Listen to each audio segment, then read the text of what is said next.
Looking for the right answers to hard and sometimes confusing global events? Look no further. SSM's team brings unique perspectives from across the globe. Our in-depth independent reporting is to make you better understand the world as we evolve.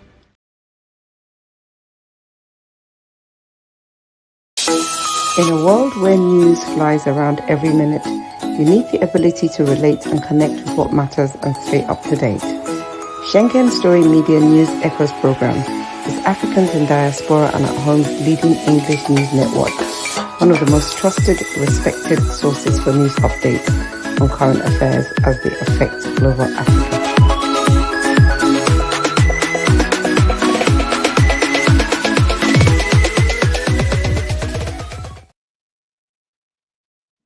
Good day, viewers. Good day to you. It's 12 o'clock, Milan, Italy, and my name is Mark Godwin.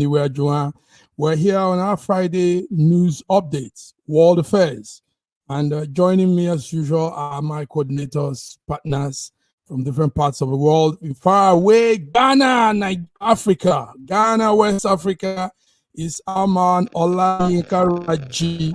Raji, what are you doing in Ghana? Good morning, Mark. Good morning, Sir George. I'm holidaying in Ghana, escaping from the pressure cooker situation in Nigeria. Okay, let the other guys join us. Let the other guys join and let them hear what you're saying. So in Toronto, viewers in Toronto, Canada is Sir George Chukwu. Sir George Chukwu, you're welcome to World Affairs Friday. Good morning, my Godwin, and viewers from around the world. Welcome to our show today. Etisen, Boko. Welcome. We can't be here all by ourselves, man. Marlin, we need that touch. So in Lagos, Nigeria is our BD Nana. BD, you're welcome to World Affairs. Good morning, everyone in the house. Saraji, Sir George, our viewers all around the world. Good morning. Good morning, BD. Good morning, BD.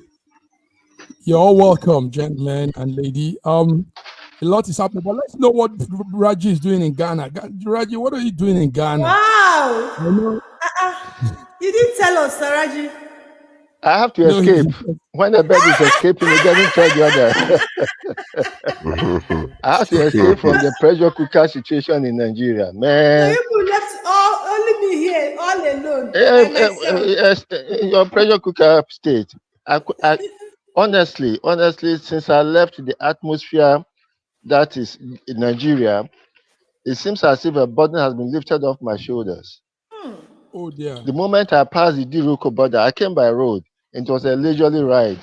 The moment I passed through the Diroko border, everything changed. My sense of being changed. Now I wonder what the kind of atmosphere under which you are existing in Nigeria. Oh dear. Everything changed. Since I came back here, in fact, life seems to be so easy, and this is how it's supposed to be.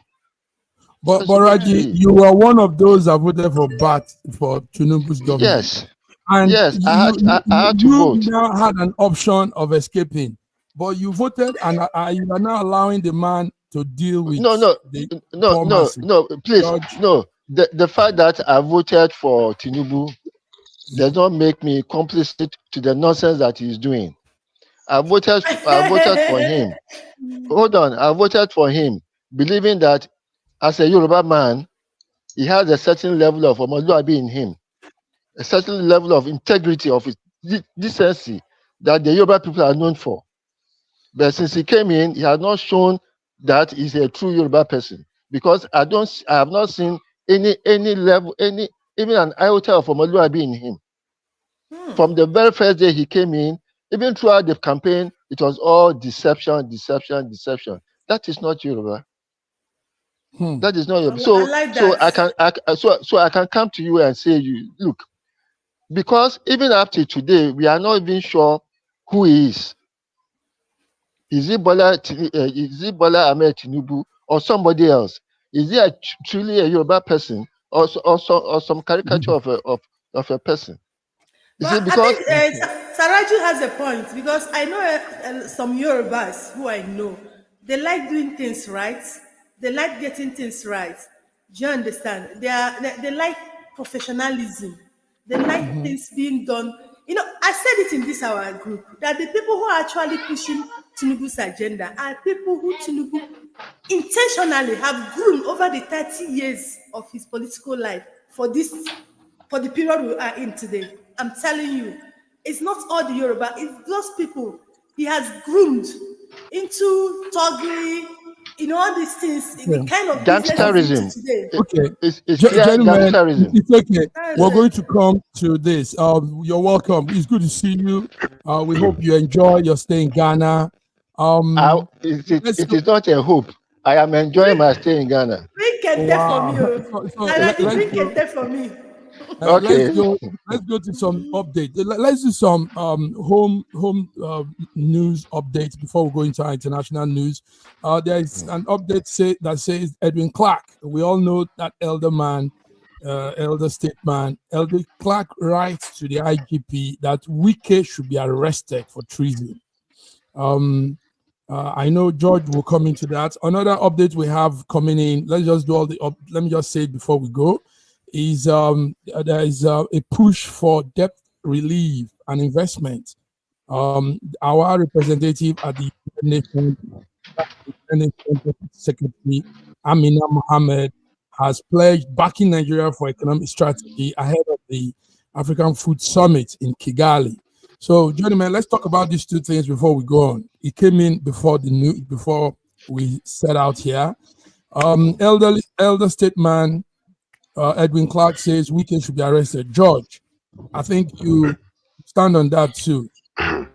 Yes, it's about time for we that are in the diaspora to come together and begin to put some of these narratives by the government officials. We need to start putting them in order. We need to start making sure that nobody escapes those international standards that are set for countries like Nigeria and other. When they begin to mess up, we need to publish their names. We need to make sure that every embassy around the world, will understand what is going on in Nigeria and bar them from leaving Nigeria for any other country, that they will not be able to enter into some of these other countries that they usually go to escape, to have to spend our money. It is about time, because the impetus of these government officials is getting out of hand. The abuse is so much right now that it's time for us in the diaspora who have seen better, experienced better, to begin to take action, and it will be done. Because enough is enough. People are not animals in Nigeria. And it is about time, if they want to have a military rule, let us know that it is a military rule. If it is a gangster government, let us come out and tell the whole country that you guys are subjects, you are animals, so that we will understand that this is the way they are treating us. And we understand that, yes, indeed, we're not citizens, but we're animals, subservient to whatever they say and whatever they do. So it is about time, because the kind of impetus these people are having and what comes out of their mouth, as if these Nigerians are nothing but goats and sheep that are being transported in a lorry from one part of the country to another. This is what we're experiencing in Nigeria, and it is about time for those wings to be clipped internationally so that they will understand. Okay, let me come also to BD. BD, this is the update we just got this morning. What's your view on that? He should be arrested for treason. That's what the elderly man is saying. See, Edwin Clark made that statement in a press conference in Asokoro, in Abuja yesterday. And that call that he's calling is actually coming late. Yes, that man should have been arrested. Wike has been making a lot of insightful statements. But we live in a country whereby if you commit a lot of atrocity, no matter how bad or how deadly your atrocity is, just go to APC and you are forgiven. That's what we have in Nigeria. Wike has made a lot of insight. The one he said recently that actually got Edwin Clark attention was Wike said, a whole Minister of Federal Capital of Federal Republic of Nigeria, that he's going to cause problems in all the states managed by PDP. And the government is looking away as if they didn't hear what he said. What he said. Do you understand? I want Edwin, but unfortunately, they are not going to arrest him. Yes, this is Nigeria. Mark it. Listen to this. Listen to this. Even if he's not arrested, there is what you call Interpol, and there is what you call international awareness of everything that is going on in our country. If you can accommodate, you will. But if it becomes intolerable and actions are taken, then they will have to do something about it. When they begin to understand that there is the evil that men do lives after them, and the consequences are dire. It's just the same way a man will take a gun and go and kill somebody. It doesn't matter where you are. When you are arrested, you'll be prosecuted. In the same manner, when you use your mouth to begin to threaten people, there's a woman who said, I will poison these people and poison that person. I don't know where that mess is coming from, but all of a sudden, in less than 24 hours, 48 hours, the whole entire world heard about it. All of a sudden, the minister of FCT in Nigeria is threatening states and governors, and everybody is keeping quiet. If you don't tolerate, then you will. And that's the reason why it is happening. It is about time for us to stand on our 2 feet and begin to call on international bodies. So their bodies will remain in Nigeria and they can never leave Nigeria. I am telling you, it is doable and people are listening. But international bodies cannot get involved if the Nigerian government did not allow them. Yes, no. Don't do that. Don't say that.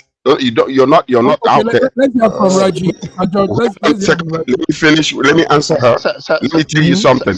Once we're able to take action against some of these ministers by letting, like I'm in Canada right now, if I go to my MP and begin to lay down every single thing that is being said by a minister, then it will circulate among all the MPs and they will have to discuss it. Is it allowable or not? I do not think that this is an international issue. I can assure you, if I would like to think like Tinubu is thinking, Wike is digging his own grave, and in a few months you see action against him. As it is now, Wike is useless.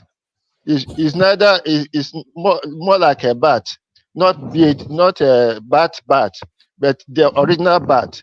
Neither mouse nor bird, neither animal nor bird. You see, in the few short months, it doesn't have to be an international issue. In the few short months, Wike will be history because he has shown evidence of insanity, and that insanity is rather deep. And I don't think that as much as gangster as this government is, he will be allowed to persist for too long. He will be taken off in a short while. Check my words. It doesn't have to be international. He'll be taken off in a short while. Viewers, in a short while, taken out. Yes, we are talking here and we are talking deep. Okay, thank you, gentlemen. Yes, there was this news also that came in that Nigeria is pushing for debt relief. There's a summit coming in Kigali, and our representative said he assures the federal government of continuous support and to see that some of those debt on us is taken off. That is Amina Mohammed. I hope you all know her, who she is. She is the UN Deputy Director. Did you have that news, PD? Do you have that news? Yeah. UN Deputy Secretary. You understand? Has pledged and backing for Nigerian debt release, which was presented by Nigerian government. Yes, that's actually what I have here. I've not really gone through the. Yeah, that's Amina Mohammed there. She's UN Deputy Secretary General. Okay, let's move on to more international news. No, please, don't move on yet. Don't move on yet. I do not know, I do not understand the mentality of our government and even that of Amina Mohammed herself. How can any creditor forgive your debt when he sees that you take loans from him to go and to spend it without any Frivolous sense? things. Yes, how can you take a loan to go and buy a private jet, or take a loan to go and be doing paying salaries, to get a loan to be making roads that are not taught to get. Look, nobody no. In fact, we have to question those who give us loans. You have to question those who And give us loans. Why do you give us loans when you know that you are not going to be paid back? And we have to go the way APC was going with Jonathan, that they should tell all international donor countries that if you give any loan to the current government of Nigeria, rest assured that the next government may not be able to may cancel the service the agreement land. for which we gave that loan, knowing fully well that that loan will be wasted.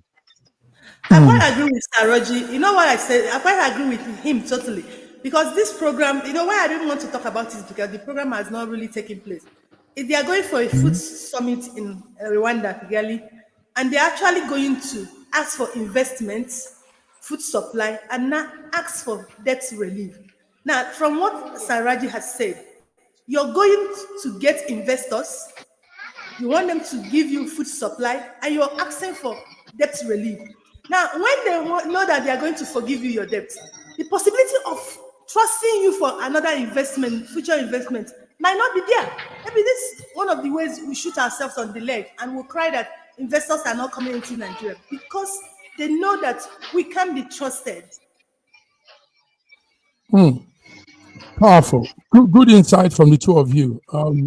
Yes, these issues really affect us all, and somehow, it will rub on our future, on our generations to come. So we seek that they know what they are doing. Amina Mohammed, we appreciate you. We appreciate what you do there at the United Nations, but consider the decisions you make, policies you pull out, so that you don't plunge us into more deeper mare of economic mare.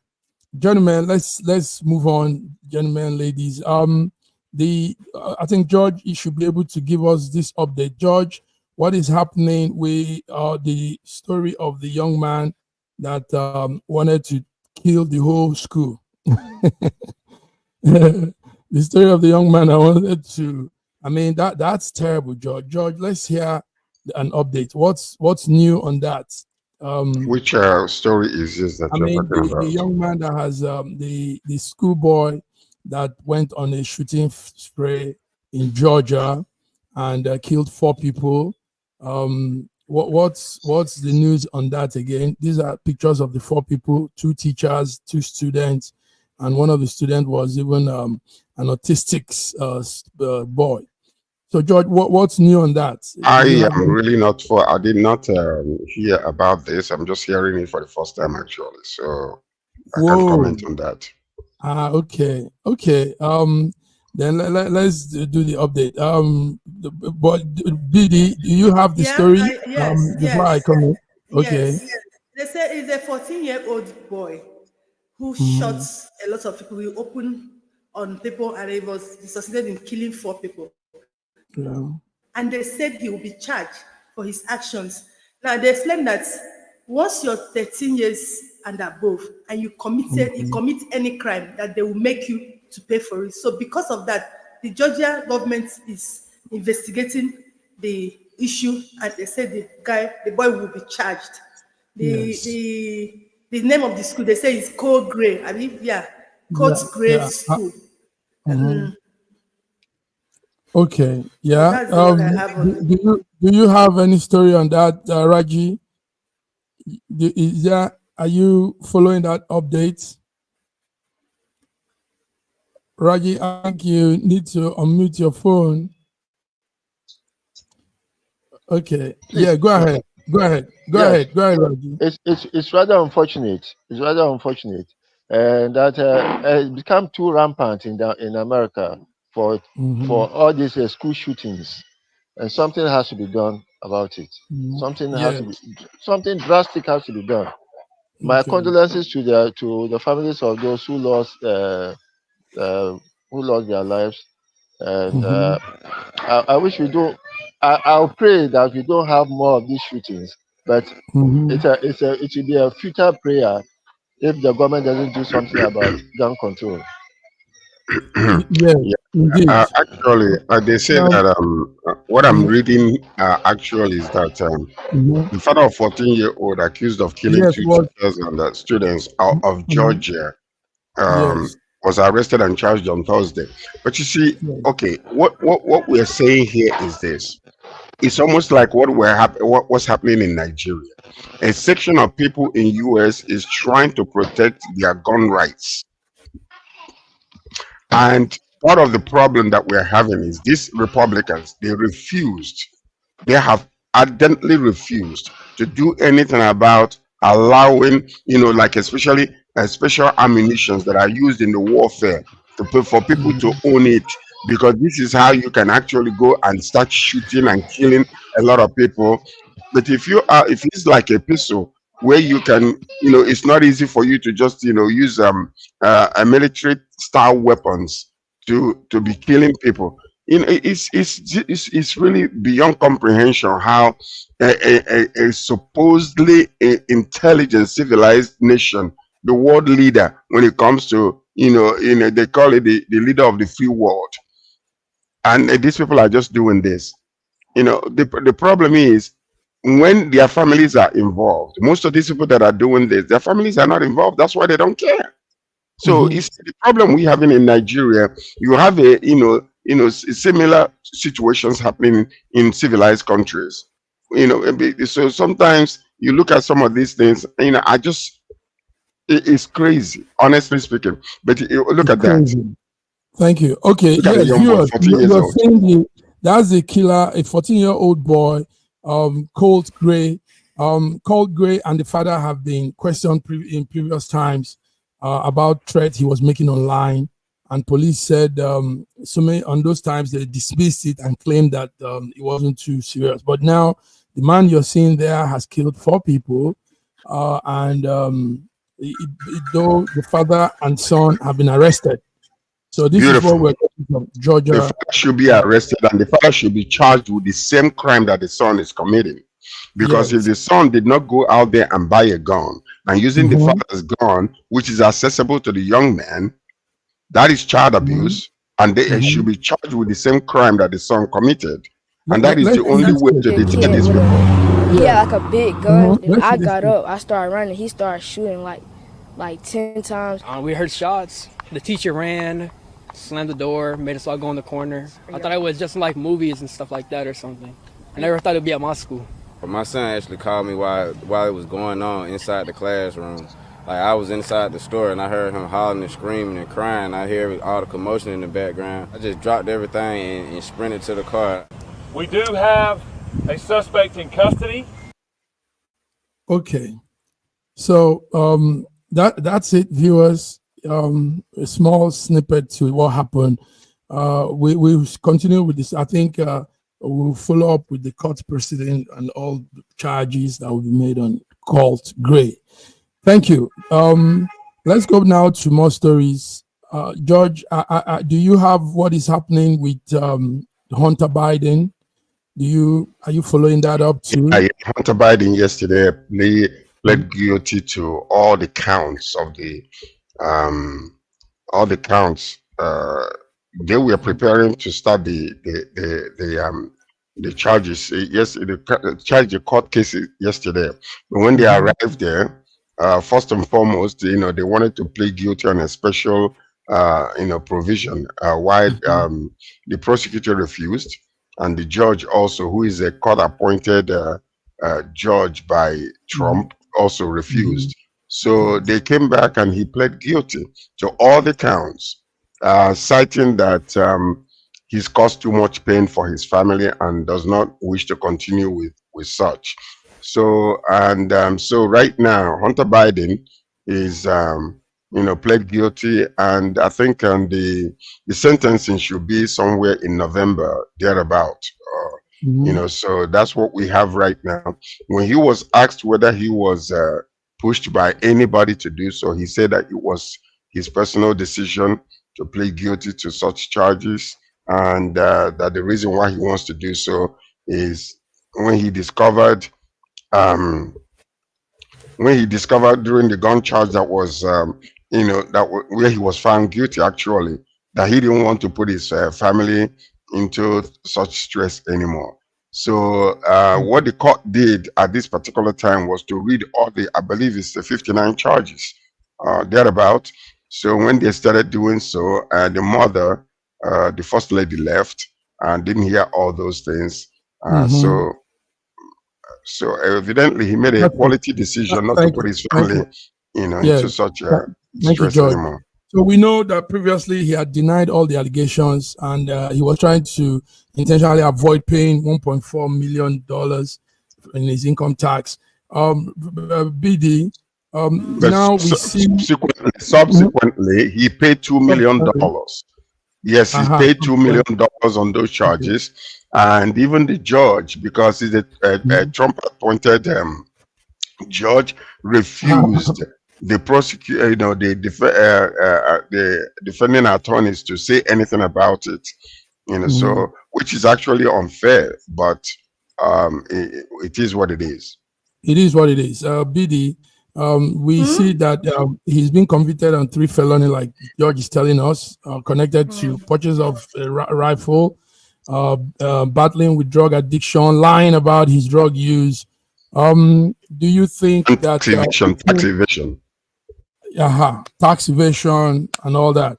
When we have such situation and the father is the president of the country, how do you think this will play out from your own assessment? Even for the step they've taken so far and the involvement of the attorney, honestly, I commend the guy and the father. I commend them for even trying to own up. That shows you a system that is working. Trying to even accept. I know, yes, to commend. Initially, no, there is. All politics. In Nigeria, we won't be hearing this we're hearing now. Nobody will even talk about it. They'll sweep it up under the carpet. Am I not right? In Nigeria, yes. Nobody will talk about it. To be swept under the carpet. We know what happened with Tinubu's son in UK about the building. Is anybody still talking about it? Was anybody persecuted for it? No.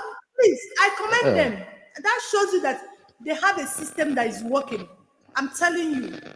Thank you, That's my own take. Yeah. Okay. Good one. Right. Yes. Go ahead. Yes. You see, we are too quick to compare Agbaluma with Apple. We should not compare Nigeria at all in any way with America. Well, we are copying them. And there's nothing commendable in what Biden is doing, because they have standards. So you have to judge them with their standards, not judge them with Nigerian standards. So you judge them with their standards. What's stopping Nigerians from having that standard? We can't. We have to evolve. Now, what is happening now is you copying their politics. If you don't want to take their standards, why are you copying politics? We are not copying. We don't copy Americans. We have not copied American anything. Yes, we are making mistakes. We are not copying American anything. We have not. Whatever we have developed in Nigeria is entirely Nigerian. There's nothing similar between our government and the American government. There's nothing similar. There's no similarity. What is happening in the US now is pure politics. It's all about the next elections. It's all about the next elections. It's all about the next elections. Okay. Maybe this is a lamb to the slaughter. Maybe he is a lamb to the slaughter. Yes. Maybe the same way Jesus Christ, when he laid down his life for us, that same way he laid down his life. Yes. After everything, you'll be surprised that after the elections, you'll be pardoned. After the elections, you'll be pardoned. Let's go ahead with the updates. We'll take a break, but before then, there is the news early this morning that in Kenya, fire killed 17 school children. Fire killed 17 school children in Kenya. But we'll be back to give more updates. Gentlemen, thank you for being around. See you on the other side.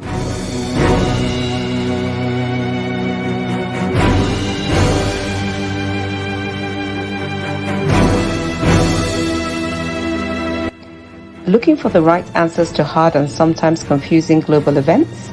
Look no further. SSM's team brings unique perspectives from across the globe. Our in-depth independent reporting is to make you better understand the world as we evolve.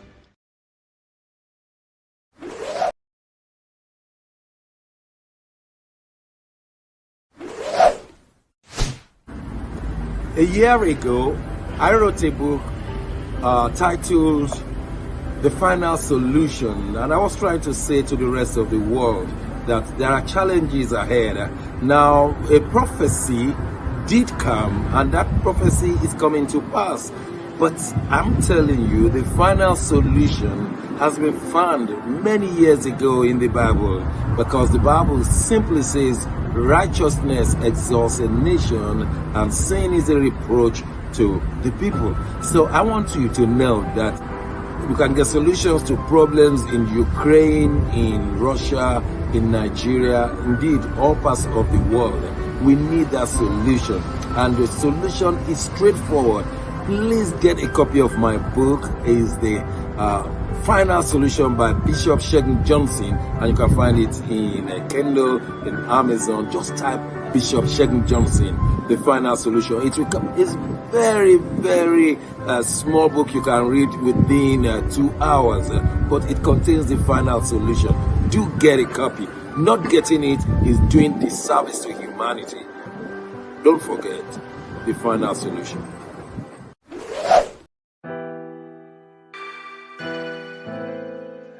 Schengen Story magazine is an African international bi-monthly magazine based in Milan, Italy, and founded in 2016.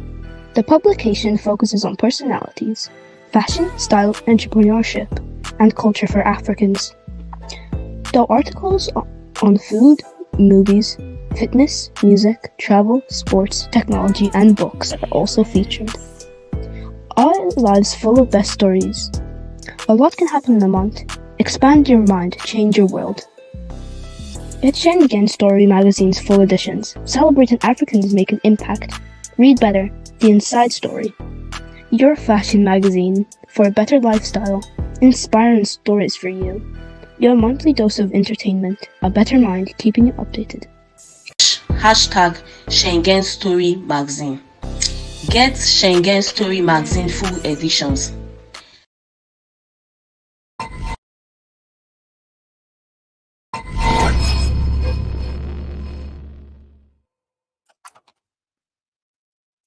All right, viewers, you're welcome back to SSM Friday World Affairs. Gentlemen, let's put our satellite to France. France is on the burner. The President Emmanuel Macron yesterday named a man that I was also been following. He's called, I think that name is Michel Barnier. Michel Barnier, 73-year-old man, becomes the new prime minister for France under the French Fifth Republic. So he replaced the young man that decided to leave. George, are you following that story from France? France and Michel, the new prime minister. Take note, the president is higher than in France. The prime minister is the ceremonial head. Is still the president that is the one that steers the ship. So who has any update on France? Okay. Are you there? Am I audible? Yeah, I'm here. Yes, okay. I can hear you. Yes. Okay, good. You know, for most people, the situation in France looks very, very weird. But according to the French Constitution and what a lot of commentators have said, the French Constitution provides for the president or the head of government the avenue of a constitutional dictatorship. In any election, by now it is the person with the higher vote who should be talking, and not Macron. By now, Macron should be out of the but Macron is still calling the shots, and he has called in a person with the least number of votes to be to come in to be head of government. You know. Yes. No, but that's a sign that he's still generalizing the leadership, because Banya is not really on his party line. Banya is a top liner. Take note, Banya was one of those that start to give Britain. I mean, he was a negotiator during the British. Yes. Yeah. Brexit. And his party had about the least of votes in the last elections. So for Macron to bring him in. That's why I'm saying that the French Constitution has allowed Macron the constitutional dictatorship, so that he be able to appoint more or less his own successor. You see, okay, but look at it from a different angle, though. You know, because number one, he is appointing a different individual from a different political party as the prime minister, which is a coalition type of government, whereby he is negotiating and making sure that he's bringing in another political party to support his government. So you see, in their type of governance, it's not the executive presidency of America or Nigeria, what we are emulating from America. This also, because he did not have the popular, the proper votes to become a sole government, he had to look for coalition with other political parties. So it's a political move, and which is it is a sharp political move. A 73-year-old, and remember. The major thing about this guy is, he has been negotiating with Britain about, during the Brexit exit. Then listen to this. The new prime minister also was one of those lawmakers who voted against a law that criminalized homosexuality. And this was one of the reasons why the young man, the other man, Gabriel Attul.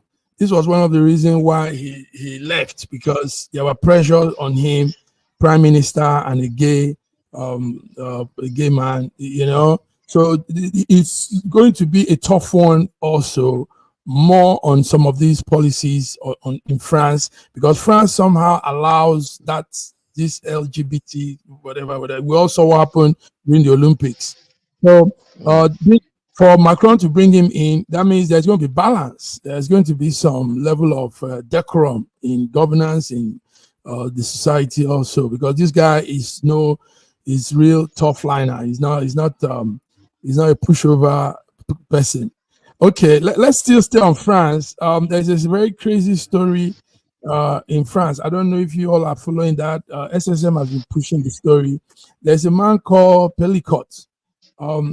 Perverted mind, old man, but this man was this man allowed his wife, for old woman too, to be raped, assaulted, and he was even filming all of this all through this whole time. Pelicot, it's a crazy story. We've never had any story like this before. The French people are all wondering what got into this man. I don't know. Do any of you have that story, Pelicot? It's really a crazy story that you just want to read it and then run away from it, because you don't want it to even attach itself into your mindset. You don't want it to have anything to do with, even to the point of this man, having a picture of his daughter, of his daughter's naked picture of his daughter. I mean, this man is depraved, seriously depraved. How can an individual be paying people to come and drug his wife, to come and rape his wife? This is, you know, I mean, I think an alien being is inhabiting this man. Demons are in him, because there's no normal individual with normal senses that can be behaving like this. This guy has become so depraved that, you know, he's a reprobate, honestly speaking. I've not had stories like this before. It's just nobody has had stories like this before. It's sickening. Up to 50 to 70 people pay them to come and rape your wife while you're watching and recording it. You gotta be something else. You know, Sir John, the sentiment you just expressed is what came to me. That I don't want to even dwell on it for much. For more than you know, it's beyond comprehension. For it to be ingrained in my psyche. No, I better forget it. An old man. But I mean, you're newsmen, so you have to deal with it. Yes. That you have to also protect yourself. Yeah, that's true. But also because we just follow the news. Sometimes you just have to see what is going on. I mean, let's see this clip. So that's a clip of that's a clip of the woman, the man's wife. That she's bold enough. She said she can't hide again. She came out. She's the one testifying. She's the one brave. She put out every animal, every whatever they might call it, so that she can be in court, tell the court everything she knows. And I mean, it's really crazy. It's crazy. So, but my question is this: I still have some questions. This thing happened over a period of time, and several times.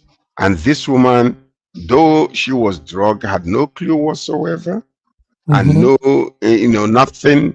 It's only when she contracted some kind of SD, sexual, transmitted disease, that she started to, so she never suspected that something was wrong.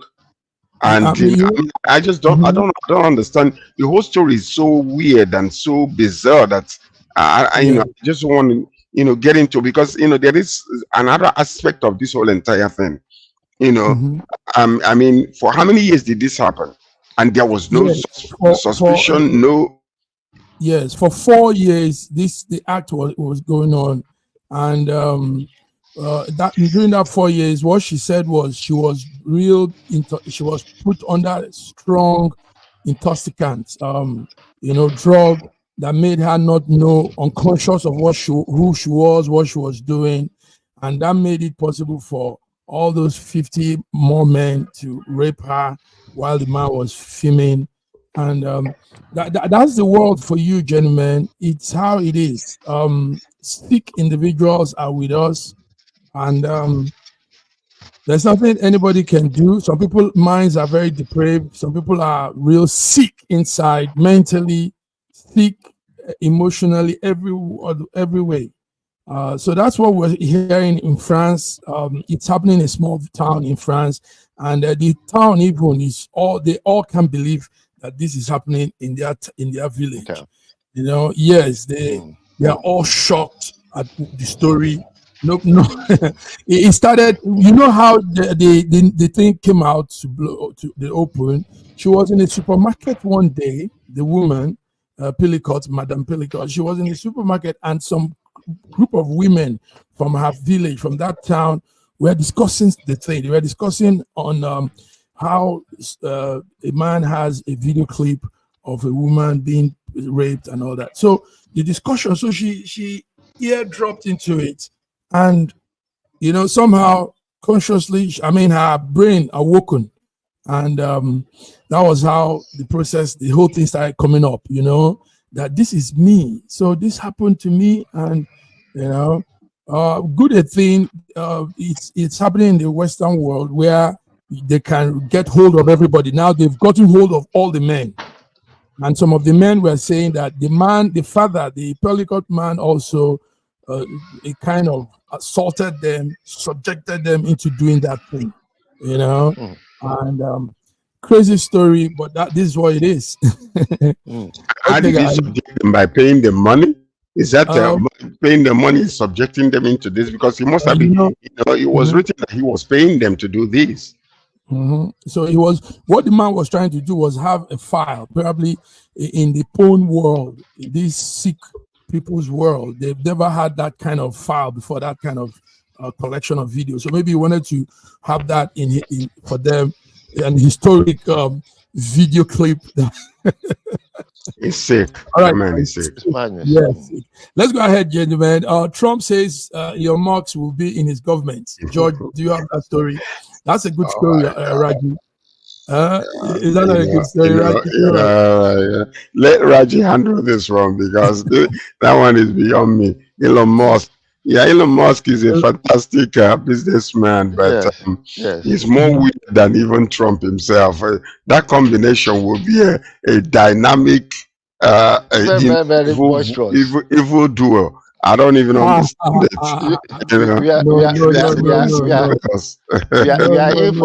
We are in for very interesting times in the US. My God. Let the trumpet sound. Oh my God! Don't use that word now, gentlemen. It's not, George. That's not how I would say it. Elon Musk. He said Elon Musk have mercy. is efficient. He said he's very efficient with some policies, financial policies. He performed very good audits on businesses. So why not bring that idea, idea to governance? So I think it would be a great one, because George, I beg you, listen to this. Borderless government. George, it will be a borderless government if it ever happens, and that will be the downfall of the US if it ever happens. I can guarantee you that. Hold on. If you look at Elon Musk progression, you will see that yes, if he is in government, he will make fantastic progress. Elon Musk started as a financial person, pay stack and pay and all those things, financial payments, and he was very, very efficient. Efficient and effective. Just because you're successful in business does not mean that you should have anything to do with the government or the people. No. When the business of government follows the same principles as business.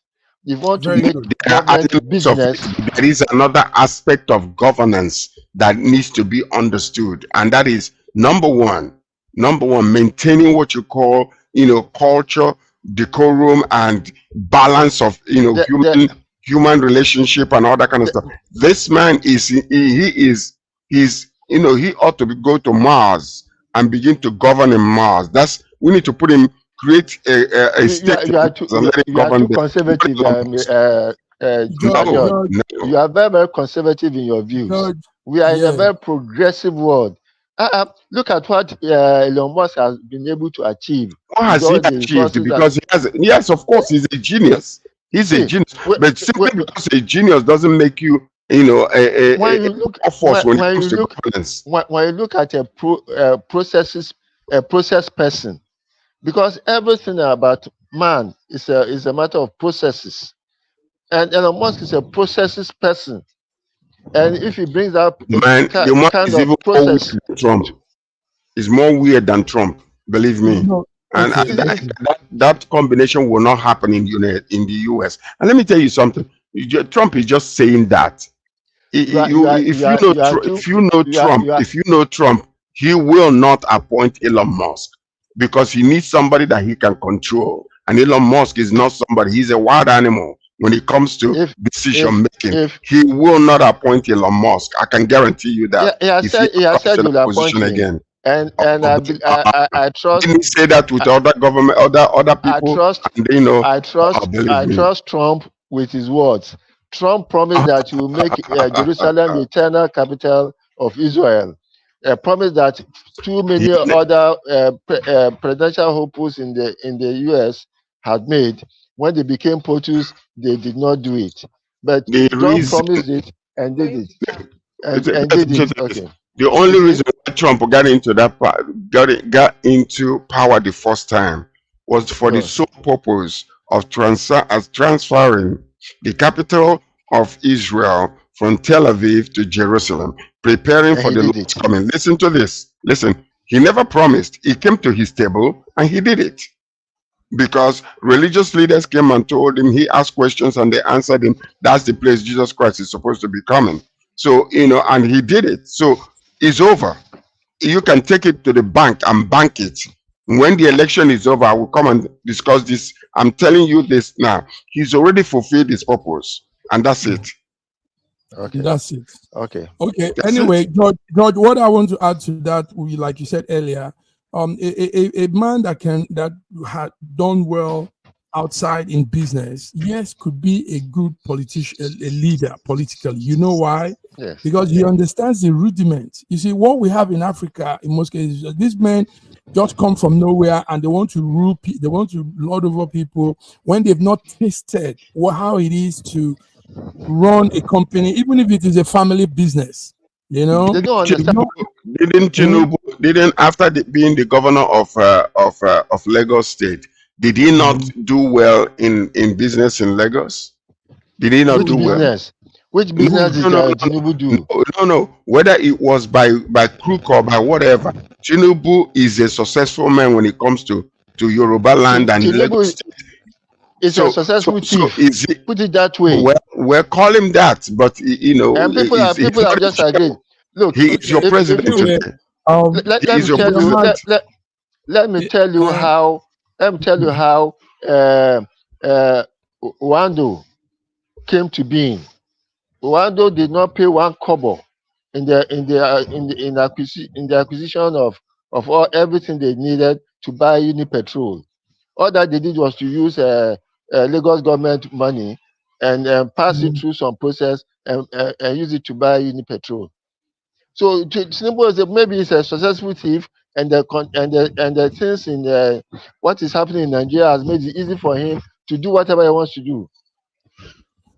Okay. He cannot survive. All right, gentlemen, let's put our satellite. I want us to do what we call deep search in a country in the northeast of Africa, and it borders with Chad on the west, Libya on the northwest, Egypt on the north, the Red Sea on the east. I'm talking about Sudan. Sudan has become the center of humanitarian crisis and is of epic proportion. Sudan, let's talk about Sudan. A lot of people are not talking about Sudan, I don't know why people news houses don't want to talk about Sudan. Maybe they think it's a failed state, so there's no point talking, but it's time to also air our voice and see how Sudan can become a better country. I mean, Sudan has lost it.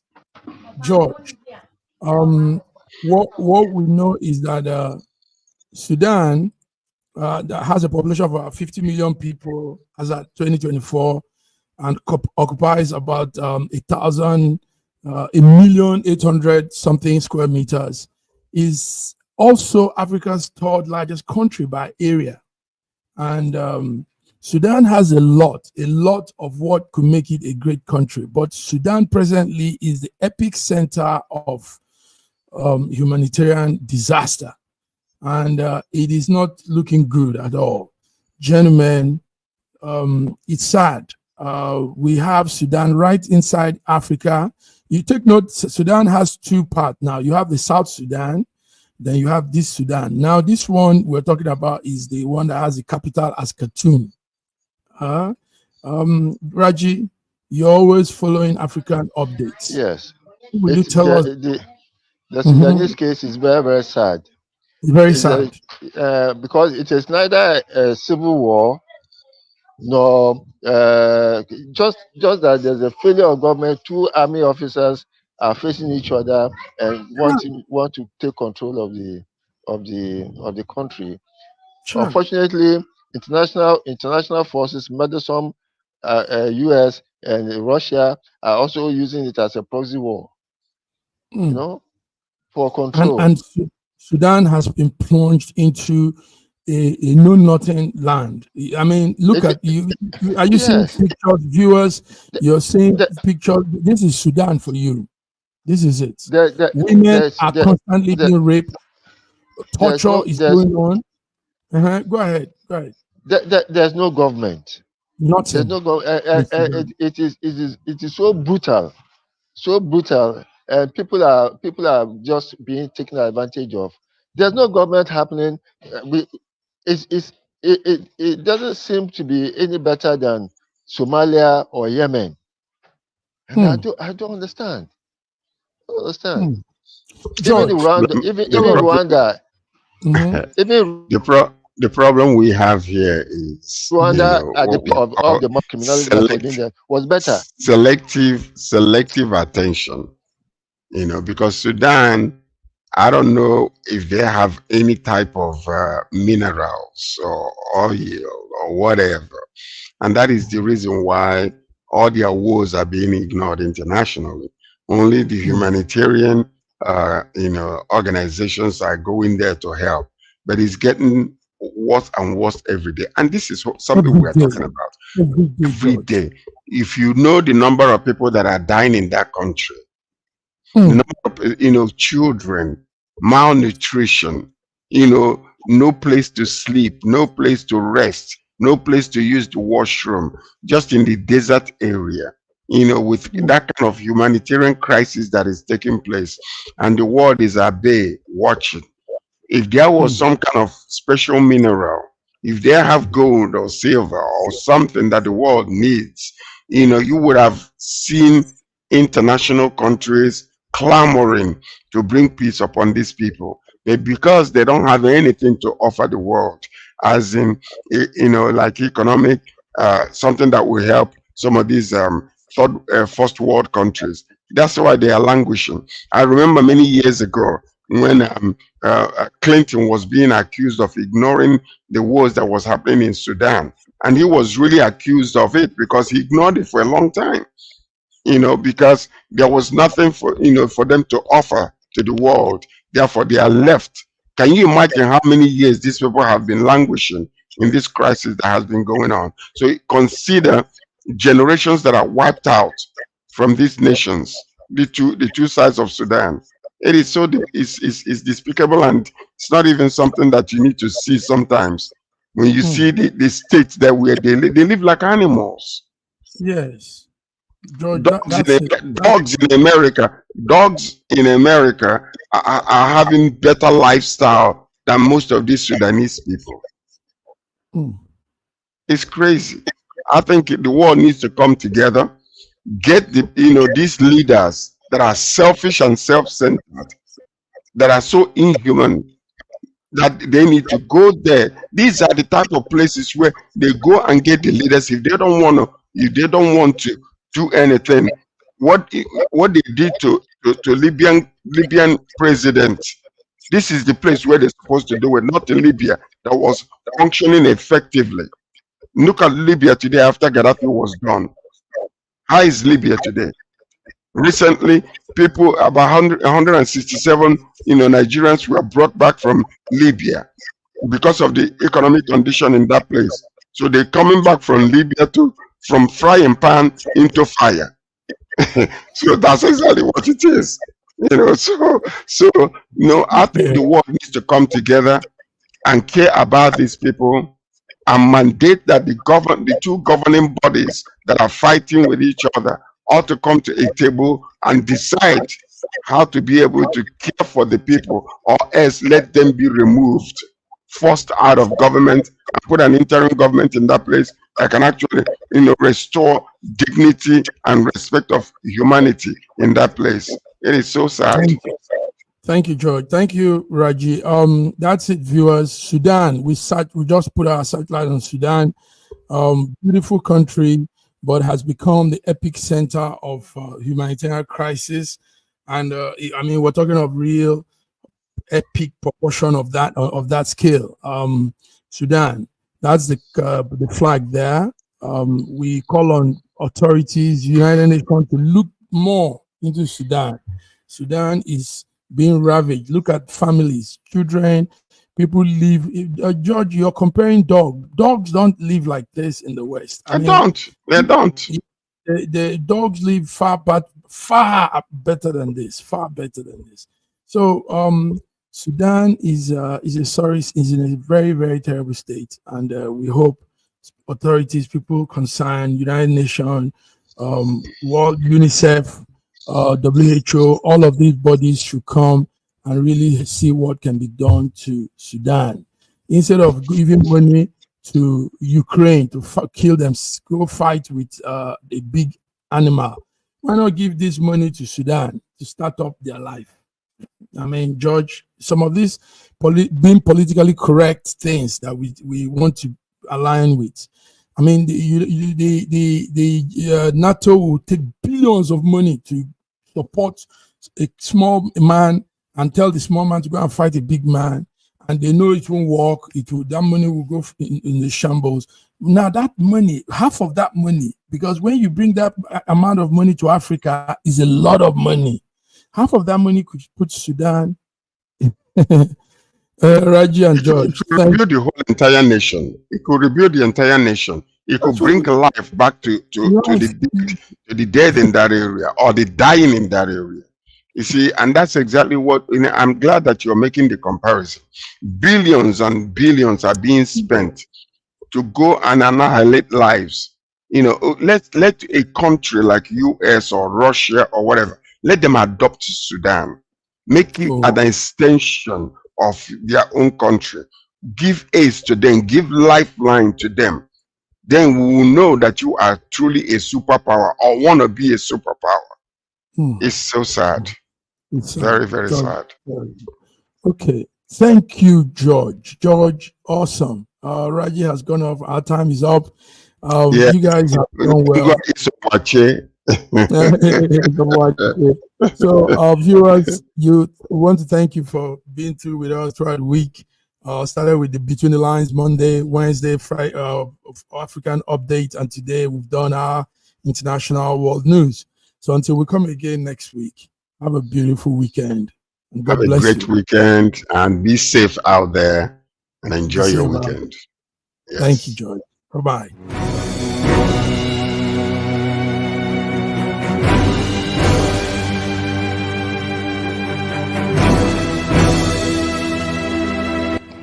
Looking for the right answers to hard and sometimes confusing global events? Look no further. SSM's team brings unique perspectives from across the globe. Our in-depth independent reporting is to make you better understand the world as we evolve.